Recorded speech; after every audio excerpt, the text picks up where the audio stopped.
12 বছরের সন্তান এক ডাকে গোপীনাথকে পেয়েছিল। ভক্ত যদি মনে প্রাণে ভগবানকে ডাকতে পারে, ভগবানের সাধ্য নেই দূরে থাকার মা। তার প্রমাণ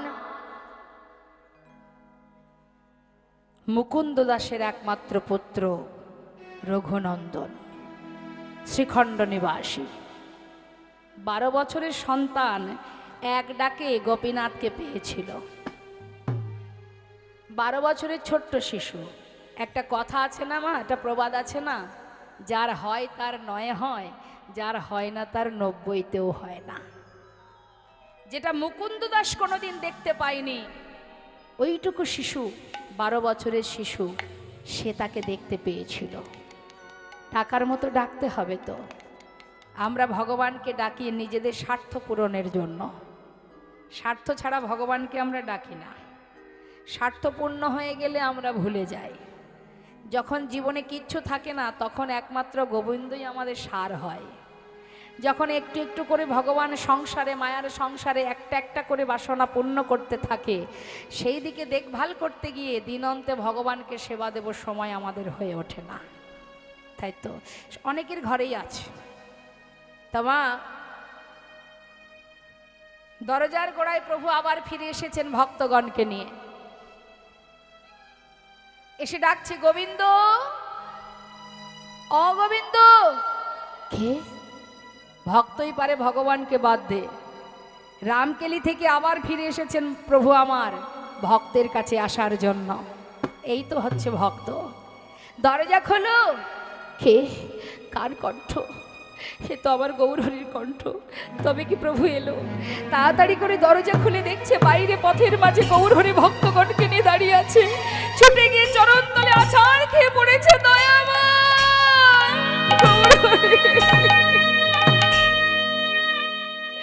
তুমি এসেছো, দয়াময় তুমি এসেছো। হে করুণাময়, আমি থাকতে পারবো না তোমায় ছেড়ে। তুমি এসেছো যখন, কথা দাও কোনোদিন আমায় আর তোমার সঙ্গ ছাড়া করবে না। শান্ত হও গোবিন্দ। এসেছি মানে তোমাকে আর কোনোদিন আমার কাছ থেকে দূরে সরাবো না। কিন্তু গোবিন্দ, আমি আসবো তুমি তো জানতে না তো দয়াময়। সে কি? আমার আগমন বার্তা তো আমি অনেক আগেই পাঠিয়ে দিয়েছিলাম। আগমন বার্তা? প্রভু, আমাকে তো কেউ কিছু বলেনি। ও গোবিন্দ, তুমি গঙ্গার জলে ডুবে মরতে গিয়েছিলে? হ্যাঁ। কিছু পেয়েছিলে? একটা পুরা কাষ্ঠ। যাও, আছে কোথায় সেটা নিয়ে এসো। সেটাই ছিল আমার আগমন বার্তা। আবার ছুটতে ছুটতে প্রভুকে রেখে গঙ্গার পাড়ে গিয়ে সেই আবর্জনার মধ্যে খুঁজে দেখছি, সর্বনাশ, এ তো কষ্টি পাথর, গায়ে লেখা আছে কৃষ্ণ নাম। ছুটে এসে প্রভুর কাছে যেই না দেখিয়েছে, প্রভু বললেন, শোনো, এটাই আমার আগমন বার্তা। আমি আসব, তার বার্তাটা আমি আগেই পাঠিয়েছিলাম। তুমি বুঝতে পারোনি গোবিন্দ। এটা দিয়ে একটা বিগ্রহ তৈরি করে তোমার ঘরে আমি স্থাপন করব। এক ভাস্করে সে বিগ্রহ স্থাপন করলেন, আর প্রভু আমার নিজে প্রাণ প্রতিষ্ঠা করে তার নাম দিলেন গোপীনাথ। শোনো গোবিন্দ, যা কিছু ভিক্ষা করবে সঞ্চয় করে রাখবে না। কেন জানো? শোনো, সন্ন্যাসীর নহে কবু সঞ্চয় বাসনা। যা ভিক্ষা পাবে পুরোটাই গোপীনাথের সেবায় দেবে। আরো বলি শোনো, তোমার তো একা একা ঘরে মন বসবে না, তাই তুমি একটা বিবাহ করো। বিবাহ করে দুইজনে গোপীনাথের সেবা দিও। তোমার সেবা থেকে জগৎবাসী সেবা শিখবে। যেই না বলেছে মা, এবার কিন্তু সংসার দিচ্ছে। দেখুন, ভক্তকে পদে পদে ভগবান পরীক্ষা করে, তার পরীক্ষা এখনো শেষ হয়নি। এত পরীক্ষার পরেও আবারও পরীক্ষা কি না, এবার মায়ার সংসার দিচ্ছে, যে দেখি ভক্ত মায়ার আবদ্ধে যখনই আবদ্ধ হবে, মায়ার বন্ধনে আবদ্ধ হয়ে সে আমাকে ভালোবাসে কিনা। কি কঠিন পরীক্ষা। এদিকে প্রভু বলছে, শোনো গোবিন্দ, এই যে বিগ্রহ তোমার ঘরে স্থাপন করলাম, এই বিগ্রহ আর আমি, এই দুই দেহ একই দেহ। তাকে সেবা দিলে আমি সেই সেবা পাব। এদিকে গোবিন্দ ঘোষ প্রতিদিন ভিক্ষা করে দিনে 4 বার সেবা দেয়। ওই যে প্রভু বলে গেছেন বিবাহ করবে, তাই শুভ দিন দেখে 1 বছর যেতে না যেতেই সুকন্যার সন্ধান করে ভালো একটা দিন দেখে শুভ বিবাহ সম্পন্ন করলেন। বিবাহের পর স্ত্রীকে নিয়ে ঘরে আসার পর সেবা 1 বার কমে গেল, 4 বারের জায়গায় হয়ে গেল 3 বার। সংসার তো বাবা। 1 বছর যেতে না যেতেই একটি পুত্র সন্তান হলো। ভগবানের নামে নাম রাখলেন। ঘরে যে গোপীনাথ, বললে এটা আমার পুত্র গোপীনাথ, আর এ হচ্ছে আমার বিগ্রহ গোপীনাথ। বিগ্রহ গোপীনাথের নামে নাম রেখেছে, নিজের ছেলের নাম রেখেছে ভগবানের নামে গোপীনাথ। এখন আর চলে? এখন আর কেউ রাখে? এখন আর ভগবানের নামে বাচ্চা কাচ্চার নাম রাখে? কি নাম রাখে? দেব।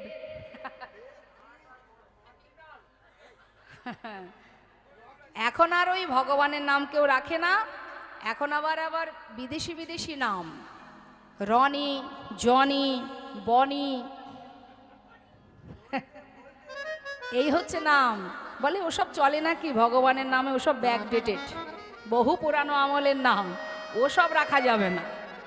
তা আপনি যেমন নাম রাখবেন কর্মফলটা তো তেমনই হবে। কর্মটা দিন অন্তে যদি নিজের সন্তানের নাম ধরে ডাকেন, তার যদি ভগবানের নামে নাম থাকে, তাহলে আপনার মুখে তো একবার উচ্চারণ হবে মা, তাই তো? এই যে জিহ্বায় আপনি যেভাবেই উচ্চারণ করেন, হেলায় বা শ্রদ্ধায় যে বা নাম লয়, ক্রমে ক্রমে কৃষ্ণ ভক্তির হয় উপচার। ইচ্ছা নেই তথাপিও আপনি নাম করছেন। অনেকে দেখবেন হরিবাসরে হাত তোলে না। হাত তুলুন, হাত তুলুন কেন বলা হয়? আবার অনেকে বলে মা তুমি তোমার গান করো, যে তোলে তুলুক, না তোলে না তুলুক। এ বললে তো হবে না। আমার তো শুধুমাত্র হরি কথা বলার কাজ নয়, বলাবারও কাজ। প্রভুর যদি নাম আমরা গুণকীর্তন যদি আমরা করি, শুধু নিজে করো না, প্রভু যেমন নিজে বলেছেন, জীবকে বলিয়েছেন, আমরা তো তাকেই অনুসরণ করে চলি। আমাদেরও উচিত নিজে বলা, অপরকে বলানো। তাই গৌর হরি বল, হরি বল। তা আজ যদি কর্মটা সঠিক না করতে পারি মা, তাহলে সেই কর্মে গলত থাকবে। হ্যাঁ, নিজের সন্তানের নাম ভগবানের নামে রাখলে তার প্রমাণ হচ্ছে অজামিল। আপনারা সবাই জানেন অজামিলের ঘটনা। অজামিল একজন ব্রাহ্মণ জাতি, কিন্তু তার কর্ম ছিল নিচু প্রকৃতির। সেই অজামিল চুরি করত, ডাকাতি করত। আর লোমশ মুনি বলে এক মুনি ছিলেন, যিনি শারীরিক ব্যাধি, তার শারীরিক ব্যাধিতে সে কষ্ট পেতেন। এমন সময় দেবর্ষি নারদ তাকে বলেছিলেন যে শোনো মণিবর, আপনার রোগ ভালো হওয়ার উপায় আছে। যদি আপনি এমনও কোনো পরিবারকে পান, যে পরিবার উঁচু জাতি, মানে ব্রাহ্মণ জাতি, কিন্তু তার কর্ম নিচু প্রকৃতির, এমন কোনো পরিবার থেকে যদি আপনি তণ্ডুল ভিক্ষা করে সেবা করেন, আপনার রোগ ভালো হয়ে যাবে। এখন লোমশমণি চারিদিকে খুঁজতে খুঁজতে বাবা ওই অজামিলের বাড়িতে গিয়ে হাজির। এই তোদের কি হয়েছে রে? কি হয়েছে বল? চুপচাপ বসে বসে হরিনাম শুনবি, না হলে কিন্তু এবার ধরে এখানে নিয়ে আসবো। একটা কথা কেউ বলবি না, ঠিক আছে? মনে থাকবে।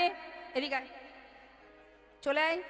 4 জন এক জায়গায় থাকবি না, 2 জন এদিক চলে আয়।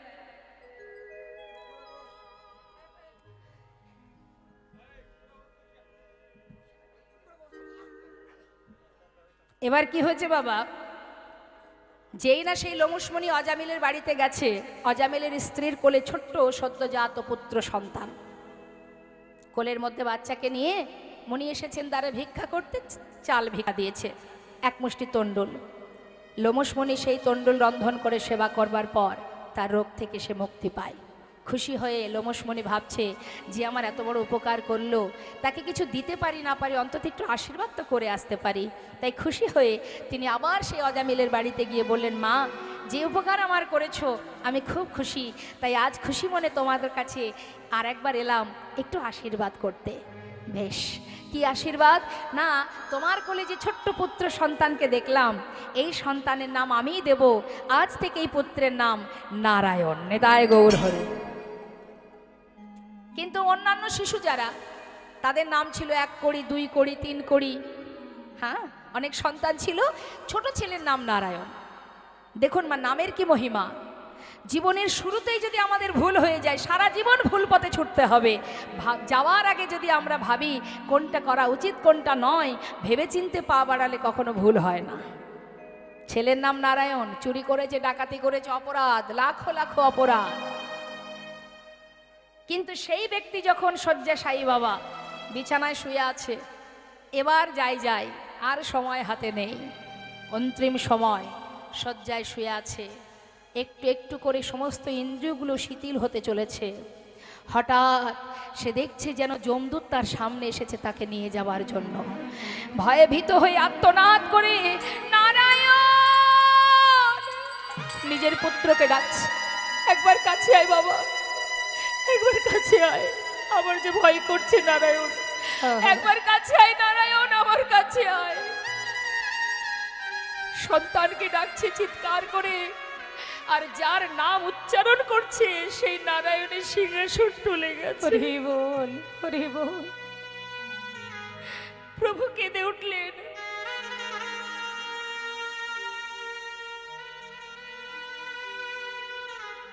মা লক্ষ্মী জিজ্ঞাসা করলেন, প্রভু হঠাৎ তোমার চোখে জল কেন? দেখছো লক্ষ্মী, আমার ভক্ত কেমন করে ডাকছে আমায়। দুধ পাঠিয়ে দিলেন ভগবান। এসে দেখছে যমদূত দাঁড়িয়ে আছে। তোমরা কেন এসেছো? ওকে নিয়ে যাব। ও তো যাবে না তোমাদের সঙ্গে, আমরা ওকে নিয়ে যাওয়ার জন্য এসেছি। দেখছো না, ওই দেখো সোনার সিংহাসন। কি করে যাবে ও? সারা জীবন অপরাধ করেছে, চুরি করেছে, ডাকাতি করেছে, খুন করেছে, অপরাধ অপরাধ, পাপের পরে পাপ পড়ে গেছে, পাপের ভান্ডার পুড়ে গেছে। ওকে তো তোমরা নিয়ে যেতে পারবে না, আমরা জমালয়ে নিয়ে যাব না। তোমরা তো আর নিতে পারবে না। ওর সমস্ত পাপ থেকে ও মুক্ত হয়ে গেছে। কি করে? অন্তিম সময়ে কাকে ডেকেছে শুনতে পেয়েছো তোমরা? হ্যাঁ, ও তো নিজের পুত্রকে ডেকেছে। ওর ছেলের নাম নারায়ণ, ছেলেকে ডেকেছে। যাকেই ডাকুক, যাকেই উদ্দেশ্য করে ডাকুক, নামটা তো সেই নারায়ণ। হেলায় বা শ্রদ্ধায় যে বা নাম লয়, ক্রমে কৃষ্ণ কৃষ্ণ ভক্তির হয় উপজয়। যেভাবেই করুক না কেন নাম, ইচ্ছাই করুক অনিচ্ছাই করুক, যার নাম শুনে বৈকুণ্ঠের নারায়ণের সিংহাসন টলে যায়। তাই তো এসেছি আমরা ওকে নিয়ে যেতে। তোমরা ওকে আর নিতে পারবে না, কারণ ও সমস্ত অপরাধ থেকে মুক্ত হয়ে গেছে। তাই কখনো কোনো সময়ের জন্য মা সন্তানদের নাম রাখবেন ভগবানের নামে। দিনের মধ্যে হাজার কাজের মধ্যে দিয়েও পুত্রকে ডাকা মানেই প্রভুর নামটা বদনে উচ্চারণ করা। আজ ছেলের নাম রেখেছে গোপীনাথ, কিন্তু সন্তান ঘরে আসার পরে একটু একটু করে সংসার বড় হচ্ছে, আর একটু একটু করে ভগবানের থেকে দূরে সরে যাচ্ছে। দিনে 4 বার সেবা দিতে দিতে এসে দাঁড়ালো এখন 2 বার। প্রভু দেখলেন ভক্তকে তো মায়ার বাঁধনে বাঁধা যাবে না, ও তো একটু একটু করে এমনভাবে আবদ্ধ হচ্ছে, একটু একটু করে ওর প্রভুকে, ওর ইষ্টদেবকেও ভুলে যাচ্ছে। তো যেমন দিয়েছি তেমন ওগুলো মায়াগুলো কাটিয়ে নিতে হবে। তিনি যেমন দিতেও জানেন মা, আবার তিনি নিতেও পারেন। এটাই আমাদের জীবকে শিক্ষা দেওয়ার। লীলা থেকে আমাদের এইটুকুই জানতে হবে, সবই তার, আমার কিছুই নয়। তিনি যদি রাখেন তবে থাকবে, তিনি যদি নিয়ে যান আমার সাধ্য নেই ধরে রাখার। আহা, কি করেছে?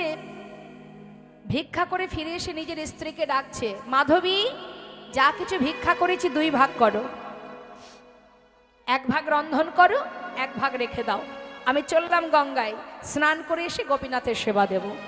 স্নান করে এসে দেখছে ঝোলাটা সেইখানে পড়ে আছে, রান্না হয়নি। মাধবী গেলে কোথায়? ডাকতে ডাকতে ঘরের ভিতরে প্রবেশ করে দেখছে বিগ্র গোপীনাথের চরণে তার স্ত্রী মাধবী উপুড় হয়ে পড়ে আছে। যেই না দেখেছে উপুড় হয়ে পড়ে আছে, ছুটে গিয়ে তার গাত্র স্পর্শ করা মাত্রই দেখছে অসার দেহ। মাধবীকে বুকের মধ্যে জড়িয়ে ধরে চিৎকার করে উঠেছে, গোপীনাথ, হে তুমি কি করলে গোপীনাথ? হে তুমি কি করলে? আমার মাধবীকে কেন কেড়ে নিলে? নিজের স্ত্রীকে কোলের মধ্যে জড়িয়ে ধরে চিৎকার করে কাঁদছে, বলো কেন তুমি কেড়ে নিলে? কি অপরাধ করেছিল আমার মাধবী? আমরা যেমন বলি না মা, আমার সন্তান, আমার স্বামী, আমার সংসার, হ্যাঁ, বলছে বলো প্রভু তুমি কেন কেড়ে নিলে? চিৎকার শুনে পাড়াপড়শি এসে তার মাথায় হাত দিয়ে সান্ত্বনা দিয়ে বললেন, শান্ত হও, গোবিন্দ তারই সৃষ্টি, তারই দেওয়া, সে পাঠিয়েছিল তোমার কাছে, তাই তুমি এতদিন তার সঙ্গে ছিলে। তাই তোমার যদি হতো সে তোমায় ছেড়ে যেত না, তোমার তো নয়, যিনি দিয়েছেন তিনি নিয়েছেন, শান্ত হও। তোমার সংসারে যে সন্তান আছে তাকে নিয়ে তুমি সংসারে ভালো থেকো। কোনো কথা না বলে নিজে হাতে তার স্ত্রীর শেষকৃত্য করার পর দিন যায়, একটু একটু করে সন্তান বড় হতে হতে 5 বছর বয়স। ছোট্ট 5 বছরের ছেলে প্রত্যেকের, অনেকেরই ঘরে আছে।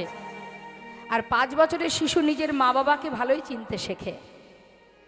একদিন বাবা ঘরে আসা মাত্রই বাবার কোলে বসে জিজ্ঞাসা করছে, বাবা সকলেরই তো মা আছে, আমার মা কোথায়? আমার মা তো আমাকে কোলে করে আদর করে না, ভালোবাসে না। বলো না, আমার বন্ধুদেরও মা আছে, আমার মা কোথায়?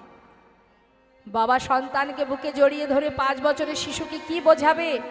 আমি তো আছি, আমি তোর মা, আমি তোর বাবা, কাঁদিস না, তুই দুঃখ করিস না বাবা, আমি তোর কোনো দুঃখ রাখবো না, দেখিস। বাবা সন্তানকে আগলে ভিক্ষা করে কোনো রকমে দিন কাটে তার। এইভাবে দিন যায়, প্রতিদিন একই প্রশ্ন, বলো না বাবা মা কোথায়? বলো না বাবা আমার মা কোথায়? সহ্য করতে না পেরে বলেই ফেললেন, তুই মায়ের কথা জানতে চাস? তবে মন্দিরে যে দাঁড়িয়ে আছে ওর কাছে কি জিজ্ঞাসা কর তোর মা কোথায়। ছোট্ট ছেলে বাবার কথাকে বিশ্বাস করেছে। যেই না বাবা চলে গেছে গঙ্গায় স্নান করতে, গুটি গুটি পায়ে চলে গেল ঠাকুর ঘরে। বিগ্র গোপীনাথের সামনে বসে পুত্র গোপীনাথ ডাকছে, গোপীনাথ, ও গোপীনাথ, আমার বাবা বলল তুমি নাকি জানো আমার মা কোথায়? বলো না গোপীনাথ, সবার মা আছে, কিন্তু আমার মা তো আমাকে আদর করে না, ভালোবাসে না। গোপীনাথ তুমি একবার বলো আমার মা কোথায়? বলে দা হে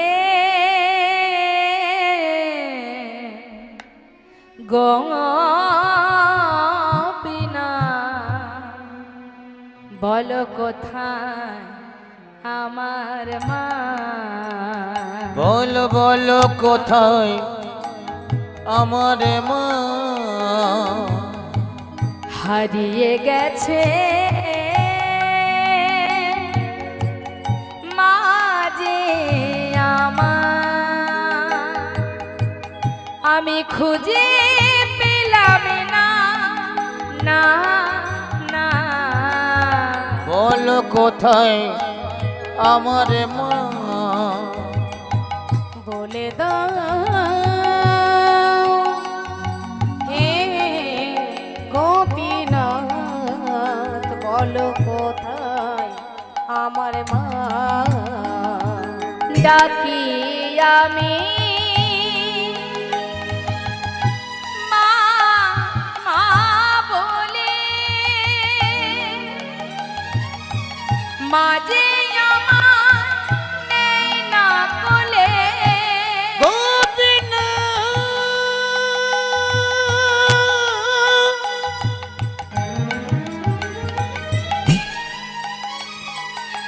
তুমি আমায় বলে দাও,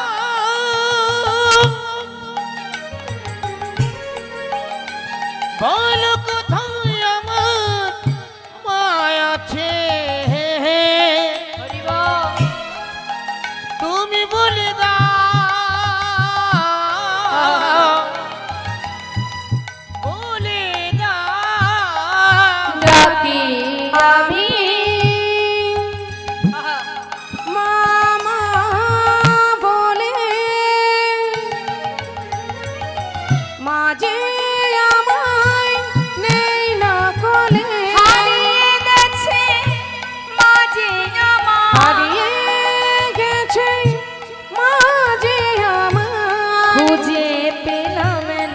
বলো বলো কোথায় আমার মা বলে দাও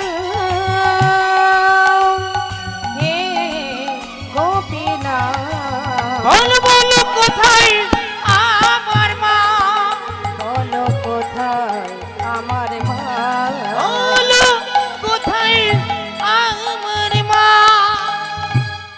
মা মা বলে ঠাকুর ঘরে বসে কাঁদছে পুত্র গোপীনাথ, আর এদিকে বাবা গঙ্গা থেকে স্নান করে এসে ডাকছে গোপীনাথ, ও গোপীনাথ কোথায় তুই? শিগগিরই আয় বাবা, কতক্ষণ তোকে দেখিনি। সব মা বাবাই যেমন সন্তানকে ভালোবাসে, গোবিন্দ ঘোষও নিজের পুত্রকে ভালোবাসে। ডাকছে সন্তানকে, ডাকতে ডাকতে ঘরের ভিতরে প্রবেশ করে দেখছে তার পুত্র কাঁদছে। কাঁদছে, আমার সন্তান কাঁদছে কেন? হঠাৎ দরজা খুলে দেখছে তার পুত্র বিগ্র গোপীনাথের সামনে বসে মা মা বলে কাঁদছে। ছুটে গিয়ে গোবিন্দ ঘোষ সন্তানকে বুকের মধ্যে জড়িয়ে ধরে সারা গায়ে হাত বুলিয়ে বলছে, কাঁদিস না বাবা, কাঁদিস না। ওরে, ও কখনো বলবে না তোর মা কোথায়, কোনো দিন বলবে না রে। আমি তোকে বলি শোন, আমি তোর মা, তুই আমাকে মা বলে ডাক, আমাকে বাবা বলে ডাক, কাঁদিস না। তুই যদি কাঁদিস আমি কোথায় যাব বল? আমি আর যাব কোথায়? আমার আর কোথায় জায়গা আছে? তুই ছাড়া যে আমার আর কেউ নেই। গোপীনাথ কাঁদিস না। বলতে বলতে দেখছি সন্তানের বদন থেকে ঝলকে ঝলকে রুধির ঝরছে, চিৎকার করে উঠেছে গোপীনাথ, গোপীনাথ। আর নয় গোপীনাথ, আর নয়, আমার সন্তানকে ফিরিয়ে দাও, ও ছাড়া যে আমার আর কেউ নেই। পুত্র কোলের মধ্যে করে নিয়ে চিৎকার করে গোবিন্দ ঘোষ কাঁদছে,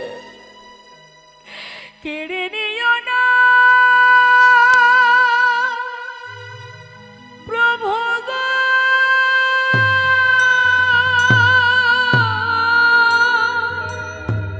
তুমি কেড়ে নিও না,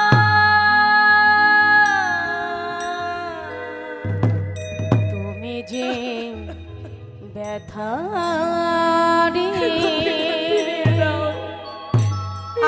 আমায় ব্যথা দিও না, ও ছাড়া যে আমার আর কেউ নেই গোপীনাথ।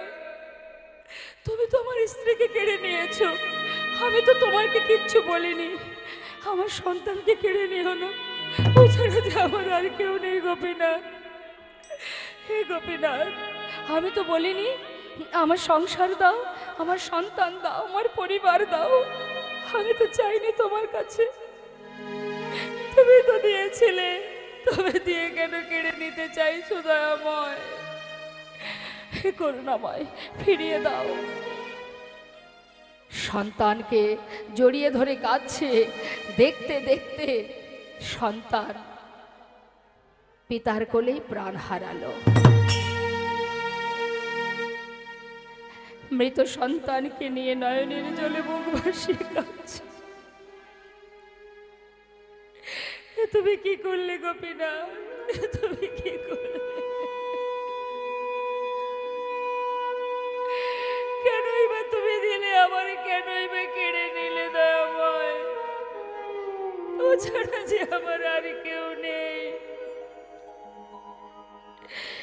সন্তানকে বুকে জড়িয়ে ধরে গঙ্গার ঘাটে গিয়ে বালুর রাশির মধ্যে সন্তানের সমাধি দিল। গঙ্গা থেকে স্নান করে ঘরে ফিরে শুদ্ধ বসন পরিধান করে বললেন, গোপীনাথ, এই যদি তোমার মনে থাকবে তবে কেন তুমি দিয়েছিলে আমায়? দিলেই যখন আবার কেড়ে নিলে কেন দয়াময়? বাবা বলে ডাকবার সন্তানটুকু তুমি রেখে দিলে না। কি নিয়ে বাঁচবো আমি? কেমন করে বাঁচবো আমি? ঘরের মধ্যে ধুলাই গড়াগড়ি দিয়ে কাঁদে আর বলে, গোপীনাথ, একবার এসে আমায় বাবা বলে ডাক, গোপীনাথ কোথায় গেলি তুই, ফিরে আয়, কোথায় গেলি একবার আয়, আমায় বাবা বলে ডাক। গোপীনাথ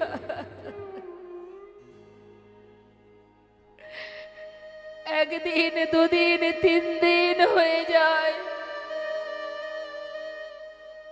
না গোপীনাথের সেবা হয়, না নিজে কিছু সেবা করে, প্রাণ যায় তার। এত শোক, নিজেকে আর স্থির রাখতে পারলো না। দেখতে দেখতে 4 দিন ভগবান আর পারছেন না, বিগ্রহ থেকে সচল মূর্তি ধারণ করে 1 পা 2 পা করে এসে ডাকছে, বাবা, বাবা। কে? আমি তোমার পুত্র গোপীনাথ।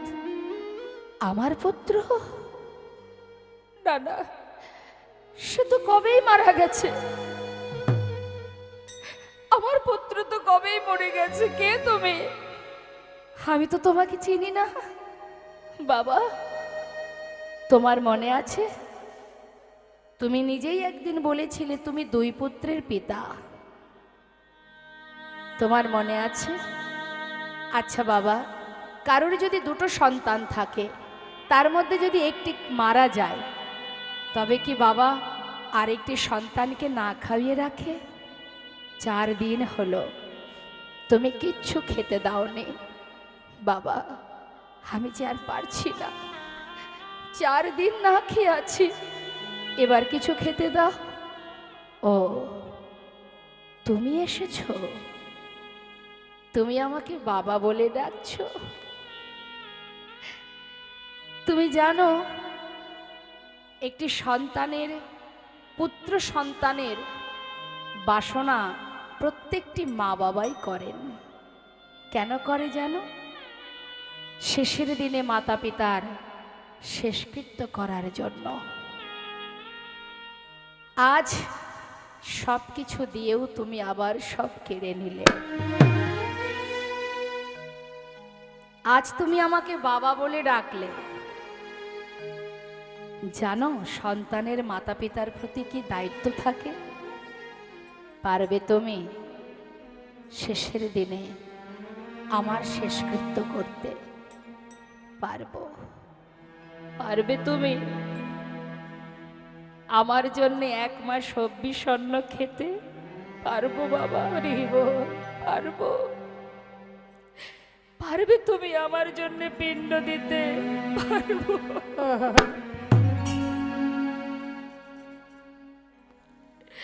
আমি পারবো বাবা, আমি পারবো। 1 দিন 2 দিন নয়, পৃথিবীতে যতদিন চন্দ্র সূর্যের উদয় হবে, ততদিন আমি তোমার শেষকৃত্য করে যাব। রে বল, রে বল। আজ কথা দিলাম আমি, এবার কিছু খেতে দাও। কয়েক বাড়ি থেকে আমি কোন রকম কষ্ট করে, ভিক্ষা করে, কোন রকমে রান্না করে প্রভুর সেবা দিল। কয়দিন চলে গেল এইভাবে। হঠাৎ একদিন গোবিন্দ ঘোষ শয্যাশায়ী হলেন। ভগবান পুত্র হয়ে প্রতিদিন বিগ্রহ থেকে সচল মূর্তি ধারণ করে তার মাথার পাশে বসে গলাটা জড়িয়ে ধরে কাঁদে, বাবা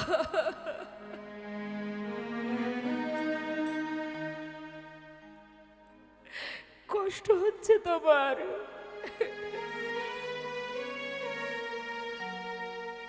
কষ্ট কেন হবে? অন্তিম সময় এসেছে আমার, চলে যাওয়ার সময় হয়েছে আমার। এই এই সময় যে সবার জীবনে আসবে বাবা, কষ্ট পেলে হবে। তুই কাঁদছিস কেন? কাঁদিস না গোপীনাথ, সবাইকেই যেতে হয়, এসেছি মানে তো যেতে হবে। কাঁদিস না। আজ আর মনে নেই যে ভগবান পুত্র হয়ে পাশে বসে আছে। ভেবেছি নিজের ছেলে, সব কিছু বিস্মরণ হয়ে গেছে মা, মানে কিছুই আর তার মনে নেই, সব ভুলে গেছে। কিছু মাথায় আসছে না, কিছু বুঝতে পারছে না। সন্তান ভেবে বলছে, গোপীনাথ আমাকে একটু চরণামৃত এনে দে না, একটু চরণামৃত আমাকে সেবা দে। দেব বাবা। ভগবান সচরণামৃত পান করালেন। গোপীনাথ বলো বাবা, আমার শিয়রের পাশে একজোড়া করতাল আছে, যাওয়ার আগে আমাকে একটু নাম শোনা না বাবা।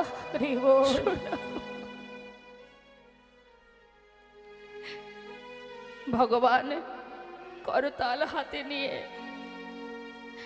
ভক্তের চারিপাশে ঘুরে ঘুরে তিনি কাঁদছেন নয়নের জলে।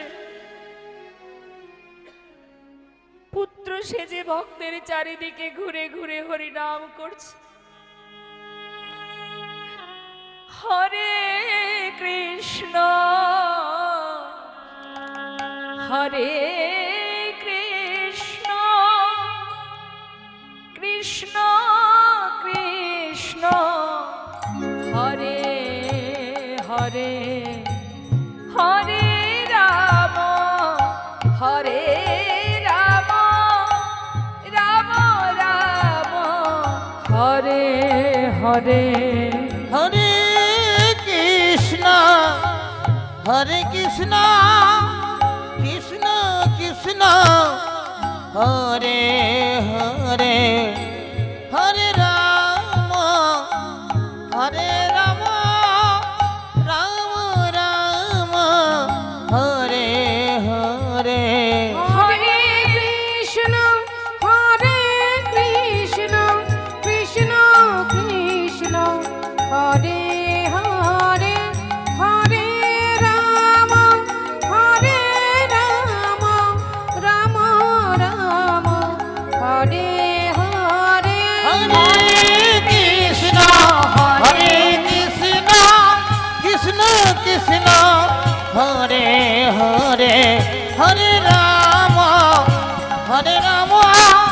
রাম রাম হরে হরে হরে কৃষ্ণ হরে কৃষ্ণ কৃষ্ণ কৃষ্ণ হরে হরে হরে রাম হরে রাম রাম রাম হরে হরে। নাম শুনতে শুনতে প্রাণ পাখি চলে গেল, কেউ জানতে পারল না।